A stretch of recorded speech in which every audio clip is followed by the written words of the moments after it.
Hello friends, welcome back to my channel. আজি আমি potassium citrate, magnesium citrate আৰু vitamin B6 ৰ বিষয়ে আলোচনা কৰিম। মোৰ হাতত আছে পট্ৰেট MB6 সিৰাপ। তো এইটো আপুনি মাৰ্কেটত বিভিন্ন ৰকমৰ সিৰাপ আছে, যেনিবা stone 1B6, alkali B6, ইউৰিলাইজাৰ MB6 এনেকুৱা বহুত আছে। তো পট্ৰেট MB6 এইটো এটা অৰেল সলিউশন য'ত আছে প্ৰত্যেক 5 মিলিলিটাৰত পটাছিয়াম সাইট্ৰেট 1100 mg আৰু ম্যাগনেসিয়াম সাইট্ৰেট 375 mg আৰু পাইৰডক্সিন হাইড্ৰক্লোৰাইড বা ভিটামিন B6 আছে 20 mg।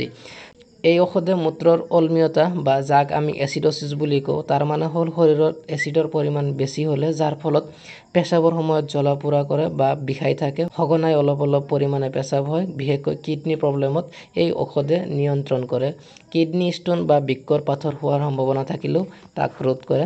পটাছিয়ামে স্নায়ু আৰু মাংসপেশীৰ সংকোচন বা মাসেলছ ক্ৰেম্প বুলি যাক কওঁ, তো সেইটো ঠিক ৰাখে। মেগনেছিয়ামে মাংসপেশী স্বাভাৱিকভাৱে কাম কৰিবলৈ সহায় কৰে আৰু হৃদযন্ত্ৰৰ স্পন্দন স্বাভাৱিক ৰাখে আৰু দেহৰ ইলেক্ট্ৰোলাইট বেলেন্স ৰক্ষা কৰে। ডিহাইড্ৰেশ্যন বা হিট ক্ৰেম্পছ বা পানীৰ অভাৱৰ দৰে অৱস্থাত দেহৰ লৱণ পানীয় সমতা বজাই ৰাখে।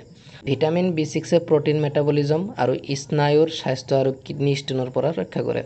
এই ঔষধ খোৱাৰ ফলত কেতিয়াবা পেট খাৰাপ বা বমি, ডায়েৰিয়া বা পটাছিয়াম বেছি হোৱাৰ সমস্যা হ'ব পাৰে। সাধাৰণতে পট্ৰেট MB6 কিডনি ষ্টোন ৰোধ কৰা আৰু মূত্ৰৰ অম্লতা কমোৱা আৰু ইলেক্ট্ৰোলাইট বেলেন্স ৰক্ষাৰ বাবে ব্যৱহাৰ কৰা হয়। চিকিৎসকৰ পৰামৰ্শ অবিহনে এই ঔষধ খোৱা উচিত নহয়। ধন্যবাদ।